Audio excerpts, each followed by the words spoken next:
el té da su verdadero sabor en agua caliente. El té da su verdadero sabor en agua caliente. Seguramente ya han escuchado esa frase, pero creo que es muy cierto, hermanos, ese dicho. Y por caliente me refiero a nuestra vida como cristianos en el sentido de pruebas, de dificultades, de sufrimientos. Pero es ahí donde verdaderamente sabemos cómo estamos delante del Señor.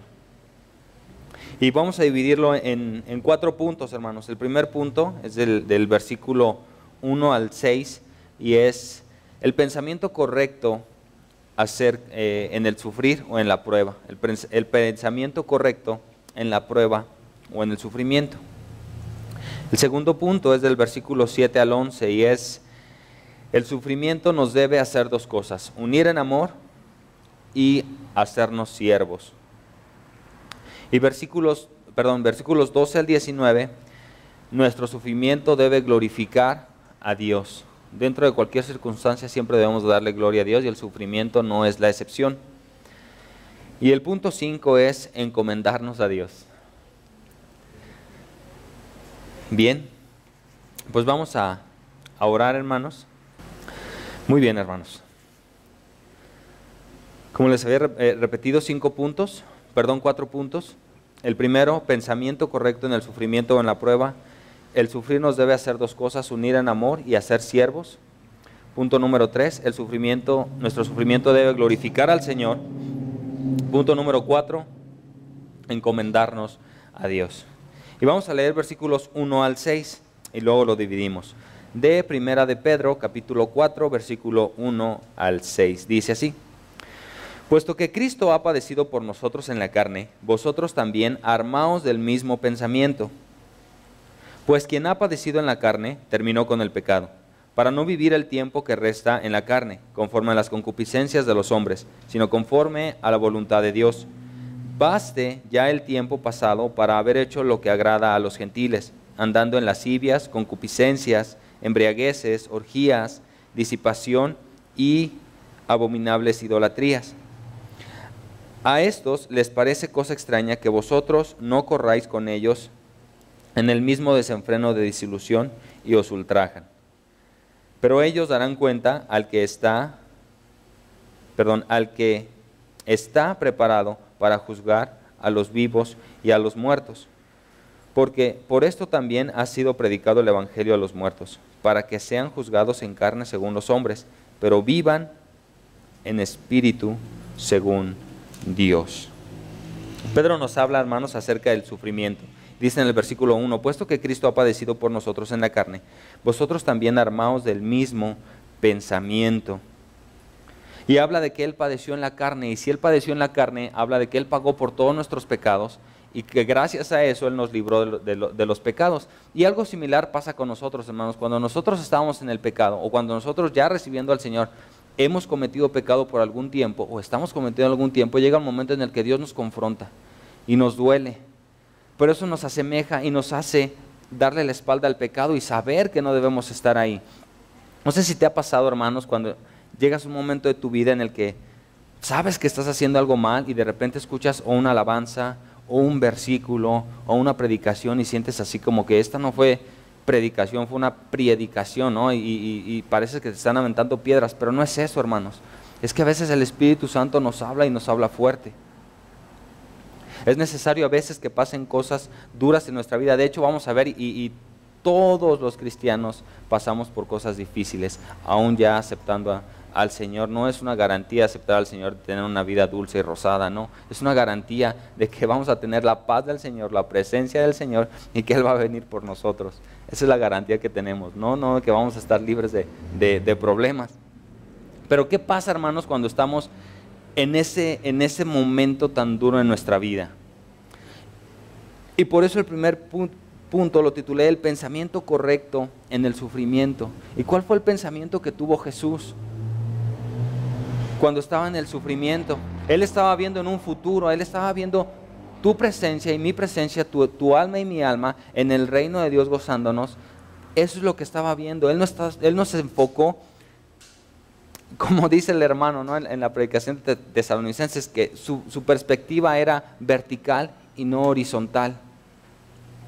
¿Y cómo estás pensando tú en el sufrimiento, hermanos? ¿Recuerdas en el libro de Éxodo, capítulo 15, por ahí de los versículos 20, me parece, en adelante, cuando Moisés, bueno, unos versículos antes, de hecho el capítulo 15 comienza con el cruce del río, y recuerdan que María, María o Miriam, hermana de Moisés y de Aarón, empieza a cantar, ¿no? Y empieza a hacer un canto porque Dios los había librado y habían cruzado el mar y estaban todos contentos, y van saliendo y de repente se encuentran en el desierto de Sur.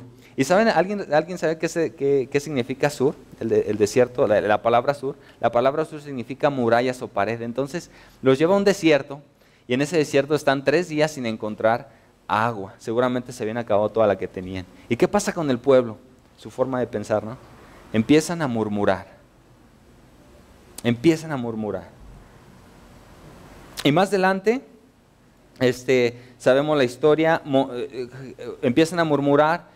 Moisés clama a Jehová Dios le enseña un árbol, y ese árbol lo pone en un charco, ¿no? Porque de repente van 3 días sin agua y empiezan a murmurar, es que, no puede ser Moisés, ¿y por qué nos trae por aquí? No, ya no tenemos agua, mejor vamos a regresarnos, y empiezan, ¿no? Ya se pueden imaginar. Es más, no te imagines, recuerda cuando tú estás quejándote de su circunstancia, y es muy similar, si lo has hecho, yo sí.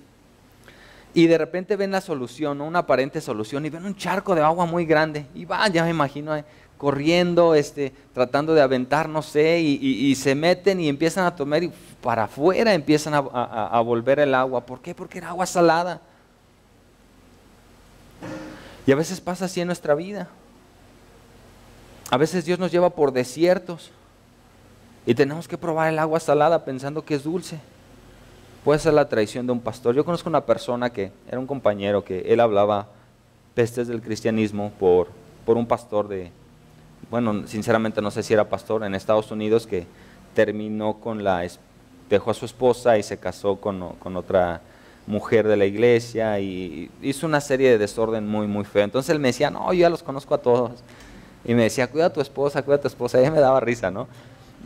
Pero lamentablemente sí, o sea, hay gente que le toca tomar tragos amargos y nunca quieren agregar a eso la cruz de Jesús. ¿Por qué digo esto? La solución para ese charco amargo es que Dios le mostró a Moisés un árbol, y ese árbol fue echado al agua, y el agua se endulzó.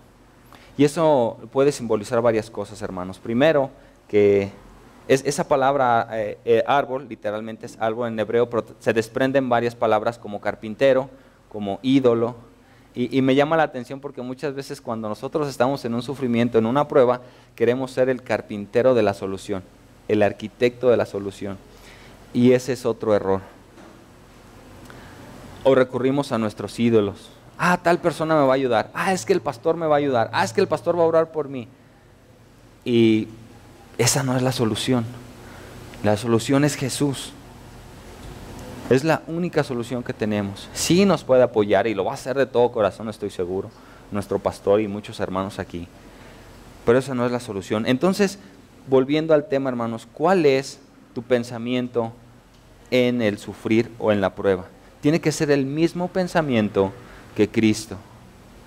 Tiene que ser el mismo pensamiento. Voy a continuar alargándome un poquito en la historia de Éxodo. Dios les da la solución, y luego, después de que les da la solución, los lleva a un lugar de reposo, ¿no? Elim, donde hay 70 palmeras y charcos de agua dulce, y ahí está el pueblo bien contento, ¿no? Pero ¿qué creen? Después de días otra vez empieza a quejar, y mejor nos hubiéramos muerto de hambre en Egipto, donde saciábamos nuestras bocas de carne y comíamos carne, y mejor nos hubiéramos muerto allá que aquí en el desierto sin nada. Pero es algo también triste, hermanos, que dentro de que nosotros ya hemos conocido al Señor, a veces estamos añorando el pasado. Y sí, en Egipto comían carne, pero ¿saben qué carne era? Eran los desperdicios del pueblo de Egipto, eran las obras, eran lo que ellos ya no querían. Y te digo una cosa, hermano, nosotros nos vemos así cuando estamos ya viviendo en el Señor y queremos regresar a nuestra vida pasada. Estamos regresando a las obras del mundo. No digo a las obras de hechos, digo a las obras de lo que sobró. ¿Tú te mereces eso, hermano?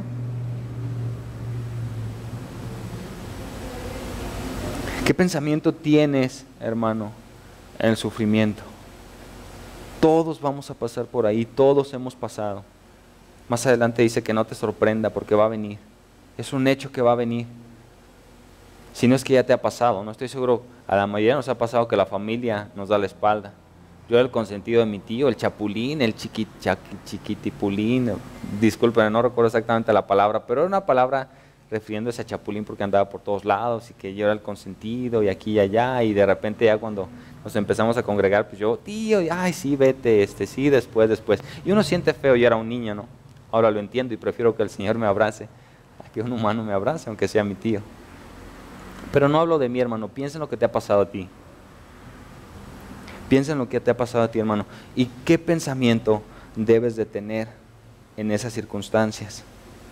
Ahora, debes de tener un pensamiento, pero debes de vivir conforme a ese pensamiento y no conforme al pensamiento del mundo. Vamos a ver los versículos 2 y 3, dice, para no vivir el tiempo que resta en la carne conforme a las concupiscencias de los hombres, sino conforme a la voluntad de Dios. Baste ya el tiempo pasado para haber hecho lo que agrada a los gentiles, andando en lascivias, concupiscencias, embriagueces, orgías, disipación y abominables idolatrías. No se trata solamente de saber o de tener el pensamiento de Cristo, se trata de que ese pensamiento lo tengo que conectar con mi corazón, con mi mente, para andar por ese pensamiento. Pero ¿cómo vamos a andar con el pensamiento de Cristo si agarro mi Biblia y la leo cada 15 días? Cada 8 días, o me alimento de la palabra solamente cada que voy a la iglesia? Tenemos que renovarnos, como dice Romanos 12, renueva tu pensamiento, y solamente podemos renovarlo con la palabra de Dios. Tenemos que vivir, hermanos, ya bastó el tiempo de pasado para vivir eso, y ya no es de volver atrás, ya es vivir.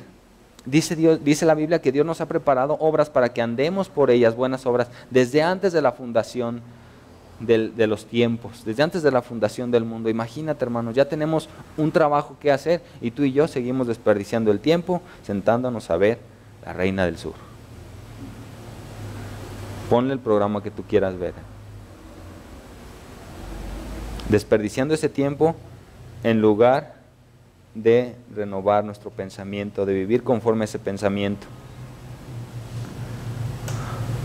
¿Qué parte de tu ser estás alimentando más?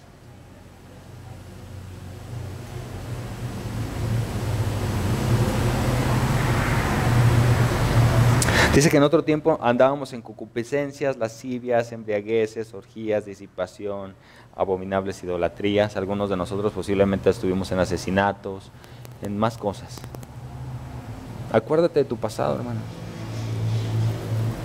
Me encanta cuando Jesús sana a un paralítico que estaba en el lago de Bethesda, si mal no recuerdo, y dice que la Biblia que bajaba a un ángel cada cierto tiempo y revolvía las aguas de ese laguito, de ese pozo, y que el primero que descendía a esas aguas era curado de lo que fuera.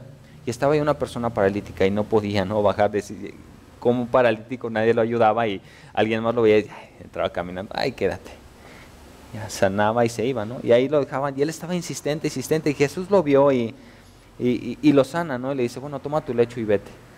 Y algo importante ahí es que Dios le dijo que tomara su lecho y se fuera, o sea, le tomara el lugar donde estaba. Y es importante, hermanos, que recordemos de dónde nos sacó el Señor. ¿De dónde te ha sacado? Y solamente tú sabes de qué lugares te ha sacado el Señor. Recuerdo un hermano en San Luis Potosí, un hermano estadounidense que, wow, una persona muy, muy conocedora de la palabra. Él decía que antes de llegar a los pies del Señor, se juntaban en una mesa con varias personas más, se agarraban de la mano, se separaban de la mesa y hacían que con el poder de su mente la mesa empezaba a flotar. Obviamente estoy hablando de ocultismo, de hechicería, etcétera, etcétera. Y él dice que esas amistades, pues todavía conocía a algunos sacerdotes satánicos y que hablaba con ellos y que los sacerdotes le presumían y le decían, es que yo he estado con las mujeres más hermosas de San Luis Potosí y tú no te imaginas. Y el hermano se les quedaba viendo y le decía, no es cierto, las mujeres más hermosas están en mi casa y no has estado con ellas, defendiendo a sus mujeres. No, pero el punto es que él hablaba con ese tipo de gente. Recuerda el pasado de donde estás, de donde habías estado, perdón. Y puedes sacar a otras personas ahí. Dios te puede usar porque tú has pasado por eso. Y sabes qué se vive, sabes cómo se vive, sabes cómo se pide, sabes a qué sabe, sabes cómo te hace sentir. Pero ahora sabes cómo te hace sentir el Señor. Sabes cómo pedirle. Y sabes que Él te da. Y sabes que te escucha. Y sabes que no te deja. Utiliza eso, hermanos.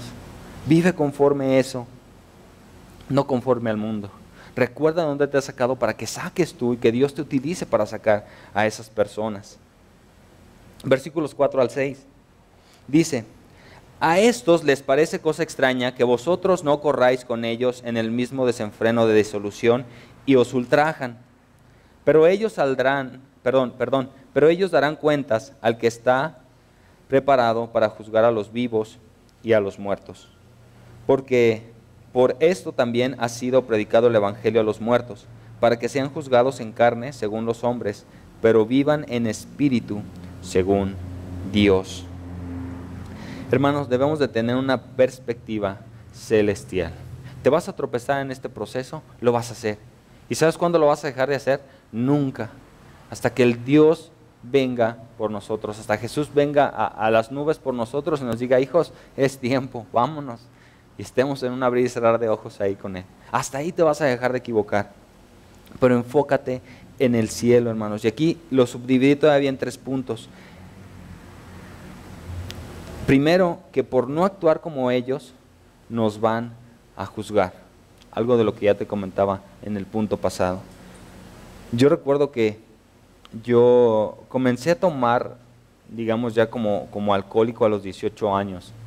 Y gracias a Dios dejé de tomar como a los 20. Me dio la oportunidad de dejar el alcohol de la noche a la mañana. Pero en ese lapso hubo un tiempo en el que nada más dejaba de tomar los martes. Y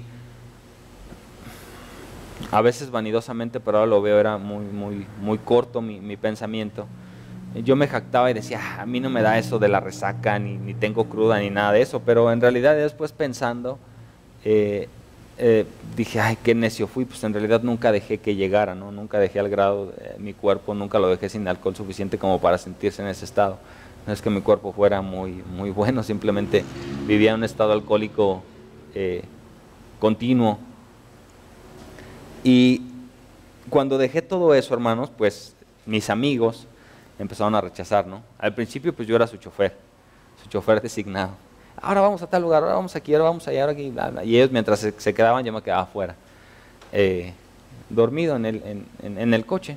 Pero llegó un momento en el que vieron que era en serio lo que Dios había hecho en mi vida, y pues obviamente te empiezan a excluir y te empiezan a maldecir y te empiezan a hacer menos, y uno va sintiendo, ¿no? Y tú dices: bueno, creo que en realidad eso no me afectó tanto a mí, porque yo sabía que tarde o temprano iba a pasar, pero yo sabía que les tenía que dar testimonios a ellos. Y después un amigo me preguntó: oye, como que tú no tienes problemas.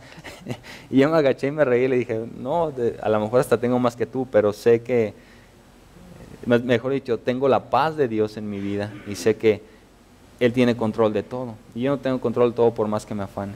Y Él dice que nos va a dar una paz que sobrepasa todo entendimiento. Por eso es que a ti te parece raro o tú piensas que yo no tengo problema. Pero el hecho de que me veas con la paz no quiere decir que no tenga problemas. Pero esa paz viene de Dios. Y Él te la quiere dar a ti. Se acabó la conversación y se alejó más. Pero hermanos, te van a maldecir. Incluso, ¿sabes qué? En el versículo 5 dice: fíjate más lo que van a hacer contigo. Pero ellos darán cuenta al que está preparando para juzgar a los vivos y a los muertos. Dios los va a juzgar a ellos. Tampoco te creas tú el santo y decir: ay, no, es que yo ya no me junto con ellos. No. Es triste, hermanos, y espero que no pase aquí. Pero conocí a la esposa de un ministro en otro lugar, y en ese entonces yo trabajaba en el taxi, y me decía: ay, es que vengo de un convivio, subieron 2 personas, se bajó una primero y me empezó a cantar las canciones que yo traía, creo que eran de Alex Campos. Y le digo: ay, sí me acuerdo de usted es esposa, así, así. Me dice: ah, sí. Le dice: ay, no, la sé. Es que vengo de un convivio y, ay, pero no me gusta, me sentía toda incómoda y no, ya quería salir, pero pues tengo que ir por compromiso. Y empezó a hablar muy mal de lo que pasaba en la fiesta. Y estoy completamente de acuerdo en ese sentido, pero ¿acaso Dios no iba a las fiestas? ¿Dónde fue su primer milagro? En unas bodas. Obviamente Él no fue a comportarse como ellos, Él fue a testificar. ¿A qué voy con esto? No pretendas, hermano, encerrarte en una burbuja. Mateo 5 dice que te ha hecho luz, y la luz no se pone debajo del almud. El almud era como un cuadrito, y llegabas a la tienda y le decías, dame un almud, era como una medida. Entonces agarraban, metían en el arroz, en el maíz, le quitaban, perdón, y te lo daban y ya te lo llevabas. Entonces el almud era como una caja. Si esta es la vela, no la pones debajo del almud. Dios te va a poner donde todos te van a ver. Él te va a poner ahí. Y te va a juzgar la gente. Te va a juzgar. Pero ¿qué dice el versículo 6? Dice, porque por esto también ha sido predicado el evangelio a los muertos, para que sean juzgados en la carne según los hombres, pero vivan en espíritu según Dios. Ahora, los muertos no se refiere a que ya cuando está muerto alguien va y les predica en el lugar de los muertos, no, o sea, estuvieron muertos, pero ya les habían predicado antes. Y a lo mejor la gente te va a decir, no, pero es que tú eres esto, tú eres lo otro, y ¿saben qué? Seguramente va a tener razón en algunas cosas. Pero acuérdate que ni siquiera ellos se pueden meter a lo que hay en tu cabeza, y seguramente en tu cabeza ha pasado cosas peores. Y Dios sí las sabe y aún así te acepta. Dios te va a juzgar. Pero aunque el mundo te juzgue, Dios ya pagó por ti. Dios ya te selló, Dios ya te redarguyó, y Dios quiere llevarte a donde Él está. Juan 14:2. Él quiere llevarte ahí. Enfócate, hermanos, enfoquémonos, hermanos, en el cielo, para no actuar como los que nos ultrajan, porque nos van a juzgar, pero tú no te hagas tampoco mayor que ellos. Deja que Dios trate con ellos. Tú testifica de tu vida, de lo que has pasado, sabes cómo salir de ahí, sabes que Jesús te puede dar la solución, y aunque te juzguen, acuérdate, hermanos, de esto: Dios ya pagó por tus pecados. No creas las mentiras de Satanás, no las creas. Dios ya pagó. Y seguramente a lo mejor ni siquiera son los de afuera, a lo mejor tu propia conciencia, mi propia conciencia empieza a decir, ¿y esto ya no te acuerdas de lo que hiciste? ¿Y ya no te acuerdas de lo que pensaste? ¿Y ya no te acuerdas de cómo hablaste? ¿Y ya no te acuerdas de cómo te reíste? ¿Y ya no te acuerdas de lo que viste? Etcétera, etcétera, etcétera, etcétera, etcétera. Pero acuérdate, hermanos, Dios ya pagó. No creas las mentiras de Satanás. Pero, hermanos, si hablamos en un contexto, ya estoy hablando del sufrimiento. Imagínate, estás pasando por una prueba. La persona que más ama, no sé, tus hijos, está enfermo, está separado, anda por mal camino, tu cónyuge no es un seguidor de Dios, o tú mismo estás teniendo ese sentido que a veces no te sientes lleno, y que lees la Biblia y te sientes vacío. Empiezas a pasar problemas difíciles y todo se te empieza a juntar los de afuera te dicen, tu conciencia te dice, y ¿cómo te vas a mantener en el Señor? ¿Qué vas a hacer para mantenerte? Porque hay cosas que se nos cargan, hermanos, tanto, y permitimos nosotros que se queden ahí por más tiempo del que deberían de estar, y eso permite que nosotros nos desviemos. Y eso, como les comentaba en un sermón hace 15 días, me parece, eso no es exclusivo de alguien que tiene 5 o 6 meses o 1 año, 2 años. Eso es eso es para todo cristiano de toda edad. Nada te excluye de eso. Debemos de mantenernos en 2 cosas, hermano, cuando estemos en prueba y cuando estemos en sufrimiento. La primera, debemos de mantenernos unidos en amor. En el punto que estoy ya es del versículo 7 al 11, el sufrimiento nos debe mantener unidos en amor y con una actitud de servicio, de siervos. Versículo 7 al 9, unidos en amor, dice así: mas el fin de todas las cosas se acerca. Sed pues sobrios y velad en oración. Y ante todo, tened entre vosotros ferviente amor, porque el amor cubrirá multitud de pecados. Hospedaos los unos a los otros sin murmuraciones. Hermanos, es difícil que nosotros pensemos en otra persona cuando necesitamos que alguien llegue y nos dé la palmada en la espalda, ¿no? Es difícil. Pero, ¿qué estaría pensando Jesús? Voy a poner este ejemplo, yo sé que ya lo puse, pero ¿recuerdan cuando Pedro estaba negando a Jesús? Y dice uno de los evangelios que cuando lo estaba negando la tercera vez, escuchó el gallo que cantó y se acordó. Y en ese preciso momento, la mirada de Jesús se enfoca en Pedro a lo lejos y lo ve. Y yo no creo que haya sido una mirada de te lo dije, ¿no? Como el esposo, como la esposa, te lo dije. Sino una mirada de, ay, yo creo que hasta sintió dolor Jesús al ver la reacción de Pedro. Y hermanos, si Jesús lo hizo, ¿por qué nosotros no podemos tener misericordia con nuestros hermanos? Porque cuando nos enteramos que algún hermano está pasando por algo difícil, a veces intentamos justificar por qué le está yendo mal. Y eso no está padre entre hermanos. Y empezamos, no, pues es que ¿te acuerdas? Sí, ¿te acuerdas, Dani? No, es que ¿te acuerdas que andaba haciendo esto? Pues ya le llegó el castigo. No, pues es que ya se lo andaba buscando y era mucho. Y eso no está tan bonito entre nosotros. Eso en lugar de ayudarnos nos aleja más. ¿Cómo estamos siendo, hermanos, cuando en el momento de sufrir? Tenemos que enfocarnos en otro. Tú no eres el centro del mundo, ni yo soy el centro del mundo. Y a veces pensamos que estamos en el ojo del huracán, ¿no? Pero, hermanos, hay huracanes muchísimo más grandes que ni siquiera te imaginas que vas a pasar, o que ni siquiera vamos a pasar, como otros hermanos, ¿no? Conozco pastores que han perdido sus primogénitos, conozco pastores que su esposa los deja diciendo que están manipulando y engañando a la gente, y uno de los hijos que le quedan, uno se va con la mamá y empieza a hacer cosas malas, y este hermano, si tú lo conocieras, sigue teniendo la misma sonrisa que, wow,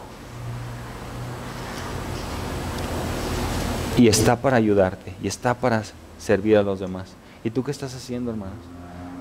Recuerda que no se trata de ti. Cuando estás pasando por el sufrimiento, hermanos, tenemos que unirnos en amor. Únete en amor a tus hermanos. Hermano, ¿cómo puedo orar por ti? Hermano, ¿cómo estás? Hermano, hace mucho que no te veo. Hermano, me da gusto verte. Ay, hermano, ya te habías tardado mucho en venir. Seguro te fue mal y por eso estás aquí, ¿verdad? Eso no está padre, hermanos.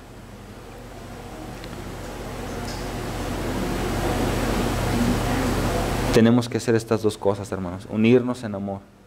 Unirnos en amor. Cristo lo hizo, podemos hacerlo nosotros. Y versículos 10 al 11 dice: cada uno según el don que ha recibido, ministrelo a los otros, como buenos administradores de la multiforme gracia de Dios.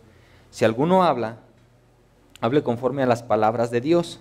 Si alguno ministra, ministre conforme al poder que Dios da, para que en todo sea Dios glorificado por Jesucristo, a quien pertenece la gloria y el imperio por los siglos de los siglos. Amén. Si estás sufriendo, hermano, y te vas a acercar con otro hermano, acuérdate las palabras de Jesús. No hables tus palabras. Si vas a ministrarle, acuérdate cómo te ministró primero Jesús a ti. Si te llegó cuando estabas en tus delitos y en mis delitos de pecado, si llegó pateándonos con las palabras, si llegó golpeándonos con las palabras, si llegó juzgándonos, si llegó agrediéndonos, ¿cómo llegó Jesús a tu vida y cómo te habló? Es de la misma manera que tenemos que hablarle a los demás. Y es la manera en que nos vamos a servir unos a otros. No hay otra manera. ¿Recuerdan la historia cuando Josué estaba peleando abajo y sube Moisés, Aarón y su suegro? Y cuando levantaba las manos Moisés, el pueblo de Israel ganaba, y cuando se cansaba y las bajaba, el otro pueblo, los amalecitas me parece, empezaban a ganar.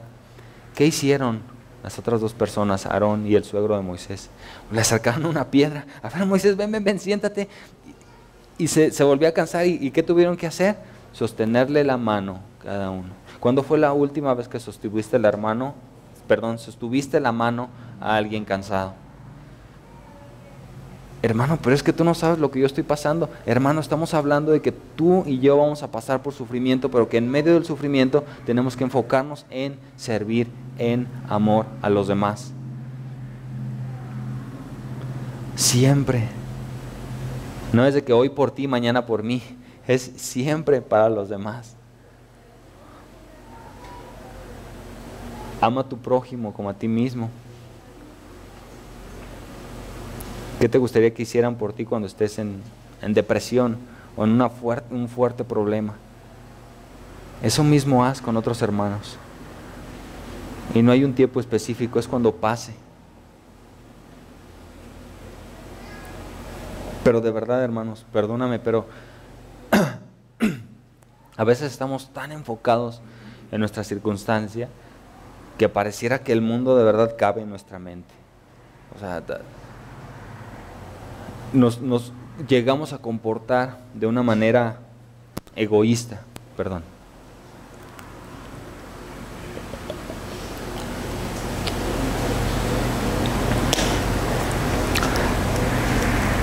Y Dios no fue así. Jesús no fue así. Es la máxima prueba que tenemos de servicio y amor en sufrimiento. Consumado es su última palabra, ¿no? ¿A qué se refería? A que tu salvación y mi salvación ya estaban ahí. Era cuestión de aceptarlo. Él ya había hecho su parte. Y tuvo que hacerlo derramando su sangre. Tuvo que hacerlo y se le veían seguramente las costillas. Si viste la película de la Pasión de Cristo, sinceramente eso se queda corto a lo que en realidad pasó Jesús. Lo que Él pasó lo hizo por ti, no por hacerse el héroe, porque te amaba y en medio del sufrimiento estaba pensando en ti. Y vaya que era un sufrimiento, ¿no? Padre, si es posible, haz que pase de mí esta copa, pero que no se haga mi voluntad, sino que se haga la tuya. Él sabía a lo que iba.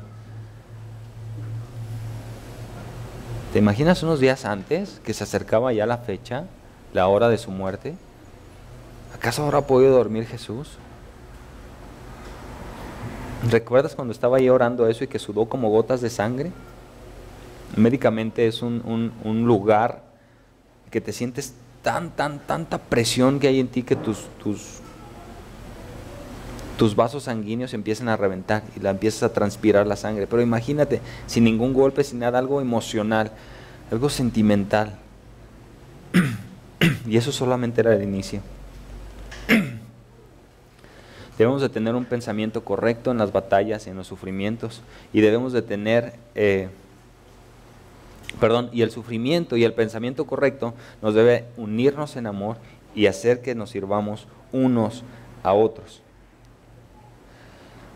¿Y sabes qué pasa cuando nosotros estamos sufriendo y seguimos estos pasos? O esto es lo que nos relata aquí la Biblia, que estamos glorificando a Dios. Hermano, con el sufrimiento glorificamos a Dios. Sí, porque estamos viviéndolo por Él y para Él. Y aquí te invito, hermanos, a algo, que meditemos en algo. Si tú has pasado algo muy fuerte en tu vida, que estoy seguro que sí, no lo cuentes tan a la ligera. O no lo cuentes en el sentido de, es que yo pasé por esto y lo pude superar, hermano. No. Cuéntalo como testimonio cuando sea necesario. No divulgues tanta intimidad con el Señor. Si a ti no te gusta que tu esposa o tu esposa salga y cuente cosas que pasan en tu casa, es que fíjate que mi esposa se enojó porque no recogí la mesa. Si a ti no te gusta que se cuenten esos detalles, yo creo que Dios tampoco está tan alegre de que tú estés contando la intimidad que tienes con Él. Por eso es intimidad. Por eso es entre tú y Él. Y bueno, perdón, me desvié un poquito del tema. El sufrimiento glorifica a Dios. Versículo 12, que lo subtitulé, pruebas o sufrimientos son seguros. Versículo 12 dice, amados, no os sorprendáis del fuego de prueba que os ha sobrevenido como si alguna cosa extraña aconteciese. No te sorprendas, hermano, de que venga como si fuera algo nuevo. De ninguna manera. ¿Alguien recuerda de los que tomaron navegantes? O si alguien se lo sabe, Corintios 12:10 dice, no os ha sobrevenido ninguna tentación que no sea humana, pero fiel es Dios que no os dejará ser tentados más de lo que podáis resistir. Ya me salté una parte, ¿verdad? Sino que dará también juntamente con la tentación la salida para que podáis soportar. ¿A qué voy con esto? Más adelante de esos versículos dice, porque los sufrimientos que tú has tenido los han pasado, los van a pasar otros hermanos en otro lugar. Todos vamos a pasar por sufrimientos, todos. Y te digo una cosa, Y a lo mejor aquí tú dices, ay caray, pero perder un hijo, y a lo mejor puedes pensar, híjole, yo no sé si pudiera seguir a Dios si yo perdiera un hijo, si yo perdiera un padre, si yo perdiera un hermano, si yo tuviera tal enfermedad. Pero te digo una cosa, los de afuera también tienen esos problemas, también pasan por eso. Es seguro, esto no es exclusivo de los cristianos, todo el mundo va a tener ese tipo de problemas, todos, todos, todos. Hasta la persona que tú piensas que lo tiene todos tiene problemas, y tiene problemas serios. Hubo una depresión en Estados Unidos, me parece que fue en los años 50, donde me parece que como el 95% de las personas ricas, ¡pum!, en unos meses se fueron a la clase baja. ¿Y sabes cuántos suicidios hubo a raíz de eso? Muchos. Porque habían perdido todo. Lo que ellos pensaban que era todo. Es seguro a la prueba, hermanos. Es seguro. No te sorprendas. ¿Te han contado la historia de Kentucky Fried Apóstol? Estaba Juan, el apóstol, y antes de que lo enviaran a la isla de Patmos, donde tuvo la visión del Apocalipsis, estaba en el Coliseo Romano, y una de las formas que tenían de torturar a los cristianos era echarlos los leones, o degollarlos, partirlos, o freírlos en aceite. Entonces llegan con Juan, a Juan lo van a hervir en aceite, ponen el aceite, lo arrojan y lo dejan ahí un tiempo y vacían el aceite y sale y se para.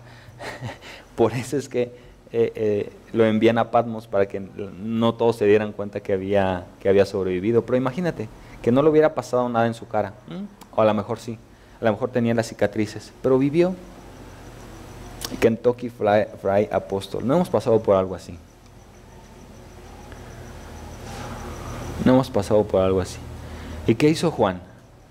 Ay, Señor, no, ya no voy a hablar de ti. No, Señor, mira cómo me fue. Manda a alguien más, Señor. Requiere que tú y yo seamos valientes, hermanos. Requiere que dejes la cobardía a un ladito. Y te vas a dar cuenta que no es tan difícil. Te vas a dar cuenta que no depende de ti, sino que Dios te va a suplir esas fuerzas que necesitas.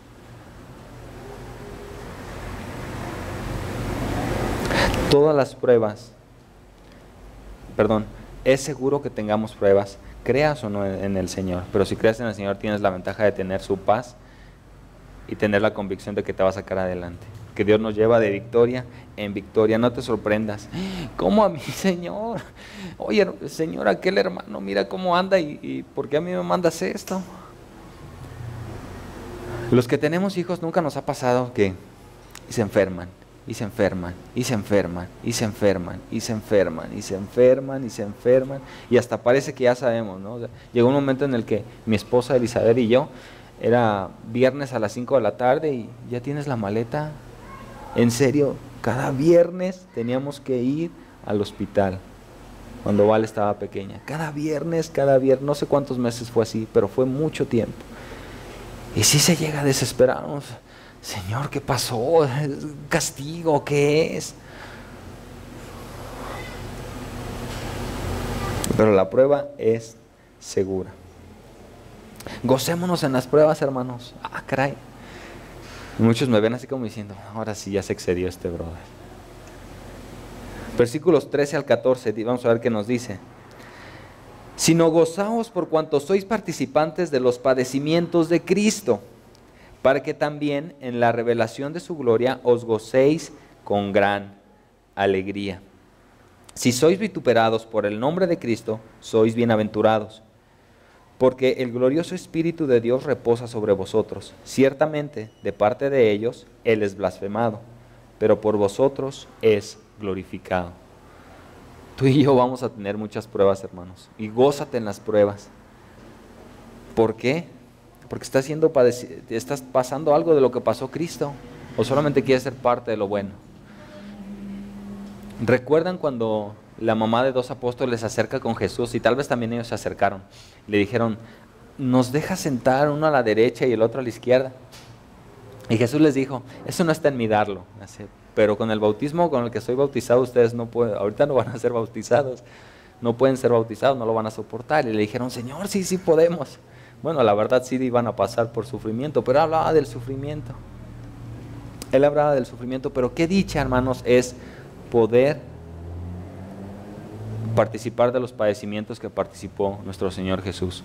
La historia cuenta que uno de los apóstoles fue crucificado y él no pensó en el dolor, él no pensó en cuánto iba a tardar en morir, porque a veces los que eran crucificados ni siquiera morían de todas las heridas que tenían, sino de asfixia o de infecciones, de los latigazos, de las moscas, etcétera. Morían a veces de muchas otras cosas antes de que una asfixia, la caja torácica se expandía y los músculos ya no alcanzaban a subir, porque si subías te lastimabas los pies, llegaba un momento en el que ya no podías hacer nada y poco a poco ibas muriendo, pero a veces no morías de eso, una muerte muy lenta. Pero este apóstol Pedro ni siquiera pensó en el proceso de morir. Él dijo, yo no soy digno de ser crucificado como mi Dios, como mi Señor, crucifíquenme boca abajo a mí. Y le cumplieron, lo crucificaron boca abajo. Pero te fijas cómo es el contexto, o sea, te fijas que él no se quejó de que iba a morir así. Él simplemente dijo, es que yo no soy digno siquiera de participar de los sufrimientos como sufrió mi Señor, crucifíquenme un poquito diferente. ¿Y cuántos de tú y yo levantamos la mano y decimos, Señor, que me crucifiquen como a ti, literal? Si a veces los hombres, ¿no? Cuando estamos un poquito enfermos, ay amor, ya no puedo. Y andamos ahí todos mal.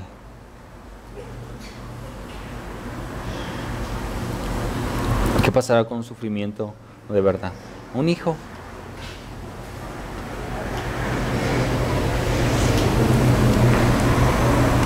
Pero gózate, hermanos, gózate en las pruebas, porque está siendo parte de lo que el Señor Jesús pasó. Y qué dicha, hermanos, de verdad, qué dicha. Y créanme, hermanos, que no lo había meditado de esta manera hasta que llegué aquí, pero de verdad debe ser un honor participar de cómo Jesús ha sufrido o sufrió por ti, o sufrió en su vida. Hermano, pero es que yo he sido hasta probado con drogas. ¿Y Jesús cuándo pasó por eso? ¿Quieres saber cuándo Jesús pasó por eso? La Biblia dice que Él pasó por todas nuestras pruebas sin haber caído. No resbalado, resbalado es un accidente, caído. Me refiero al hecho de que no es algo que nosotros lo hacemos a propósito, porque sabemos cuál es la consecuencia y tendemos a hacerlo. ¿Y quieres saber cuándo Jesús fue tentado con drogas? Cuando estaba en la cruz, cuando estaba en el mayor de su sufrimiento. Y le ofrecieron mirra, ¿te acuerdas? Vinagre con mirra. ¿Y sabes qué? Ese era un analgésico, menguaba el dolor. ¿Y qué hizo Jesús cuando lo probó y se dio cuenta que era? Escupió. Él estaba dispuesto a sufrir todo lo que tenía que sufrir. Y tú estás dispuesto a sufrir todo lo que tienes que sufrir para ser participante, para ser partícipe del sufrimiento del Señor, de la parte de la vida del Señor. Acuérdate de esto, hermano, nunca Dios nos va a dejar ser tentados más de lo que podamos resistir. Nunca. Si estás pasando por algo es porque Dios sabe que lo puedes hacer con sus fuerzas. Y gózate, porque ya te ha dado la victoria en eso. En ese problema que estás pensando tan fuerte, Dios ya te ha dado la victoria. Créele. No me creas a mí, créele a Él, léelo, Corintios 10, 1 Corintios 10, lee todo el capítulo para que te guste más. Pero léelo. Dios no te va a dejar donde sabe que no vas a poder. Gózate, hermanos, ese es el subpunto ahorita. Gózate en las pruebas, que son parte del sufrimiento. Ahora, también no podemos podernos gozar y decir, yo tengo una úlcera, pero gloria a Dios, sí, tomé 25 años, pero gloria a Dios porque tengo una úlcera. Esas son consecuencias de tus actos, ¿no? Esos no son padecimientos por Cristo. Identifiquemos que son padecimientos por Cristo, sufrimientos por Cristo y por nuestras acciones. Porque dice, ¿no? Incluso se dice que el bautismo no nos libra de las consecuencias del pecado, ¿no? O sea, nada nos libra de las consecuencias del pecado. Dios lo puede hacer si Él quiere, pero no es una ley que lo haga. Versículos 15 al 16. Dice así, 15 al 16. Así que ninguno de vosotros padezca como homicida o ladrón o malhechor o por entremeterse en lo ajeno. Pero si alguno padece como cristiano, no se avergüence, sino glorifique a Dios por ello. Primero, hermanos, vuelvo al punto que dije ahorita. No, una cosa es las consecuencias de mi pecado, como lo que habla aquí, que padecemos como homicidas, ladrón, malhechor o andar de metiches. O sea, es lo que dice, entrometerse en lo ajeno. Dice, pero si alguno padece como cristiano, no se avergüence. Hermanos, no te avergüences de padecer algo fuerte en tu vida. ¿Por qué? Porque si sabes que es por Cristo, no te avergüences. No tienes de qué avergonzarte. Es para su gloria y su honra. Es para testificar a otros que algo está pasando en tu vida y que vas a salir victorioso. Y eso va a ser de testimonio para los demás. No te avergüences. Yo no sé si te ha pasado o has pensado, ¿por qué a tal hermano le estará yendo bien? Señor, me tienes hasta el último en la lista de bendiciones. Y así como que te empiezas a hacer chiquito, ¿no? Y te empiezas a entristecer. Eso es parte de avergonzarte, hermano. No, no te avergüences. El mismo Dios que tiene el hermano es el tuyo. Gózate. No te avergüences, hermano. No te avergüences nunca o no sé si te ha pasado algo un poquito más claro en el punto de decir, tengo que predicar. Híjole, pero me van a empezar a decir que aleluya, que pastorcito, que monaguillo, que santurrón, etcétera, etcétera, ¿no? Y así como que, mejor no digo nada. Mejor después que estemos él y yo solos. Y esa oportunidad ya nunca llega. ¿Te ha pasado alguna vez te avergüenzas en ese sentido? ¿Te da pena que los demás te identifiquen? Como que no eres de ellos, como que piensas diferente, como que no crees en los santos. No te avergüences, hermano. No te avergüences en ninguna prueba. Versículos 17 al 18 dice así.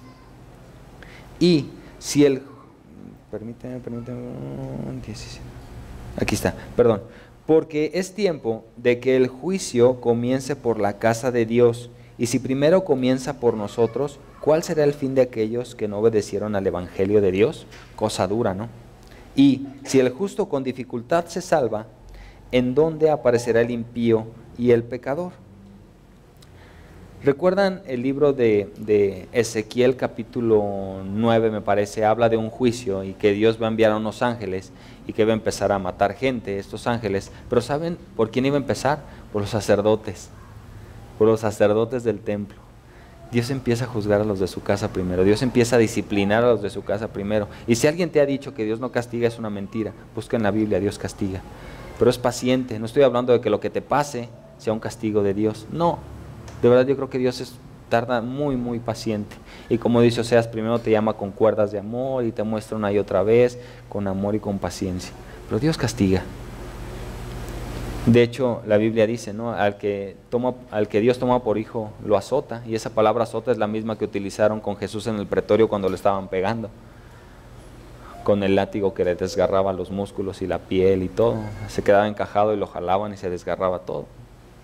Es la misma palabra. No te sorprenda. Y también lo disciplina, también nos disciplina el Señor. Son cosas diferentes, pero va dentro de lo mismo.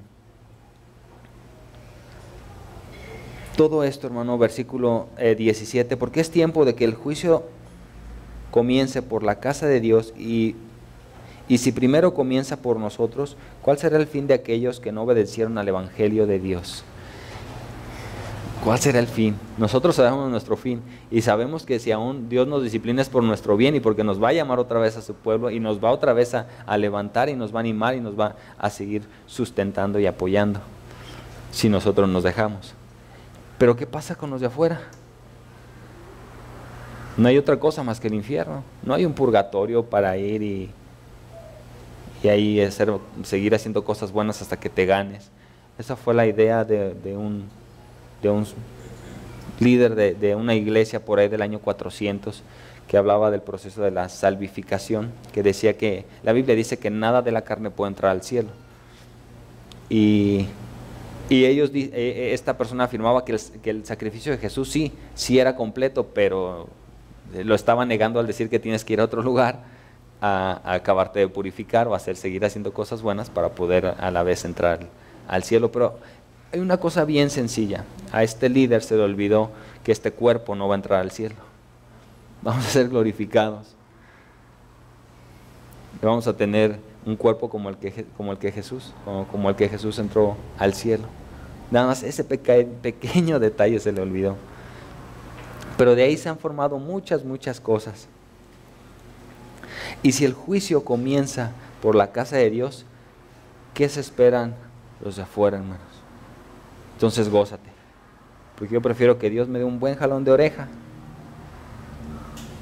a no tener una esperanza como otras personas no la tienen, o que su esperanza esté fundada en cosas erróneas. No sé qué prefieres tú, hermano.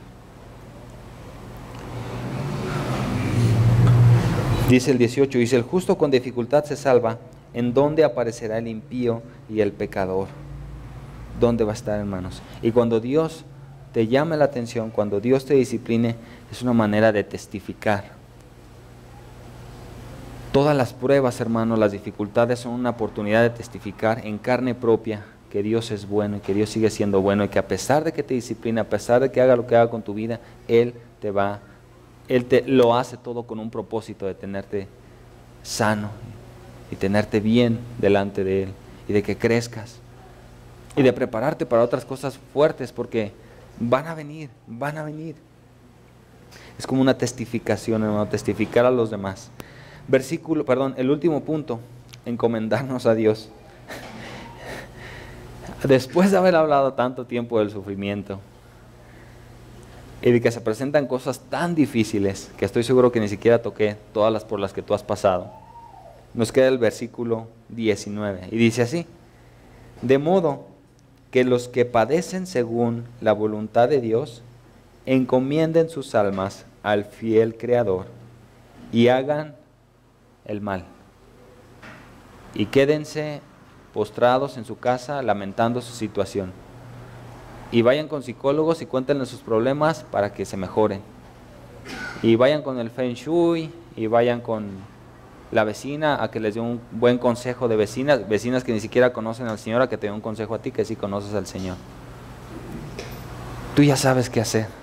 Encomienda tu alma al fiel Creador y hagan el bien. Ningún sufrimiento te excluye de hacer el bien. Ningún sufrimiento te justifica para dejar de hacer las cosas correctas. Hagan el bien, hagamos el bien. Hermanos, y ya para terminar, quiero regresar un poco a los versículos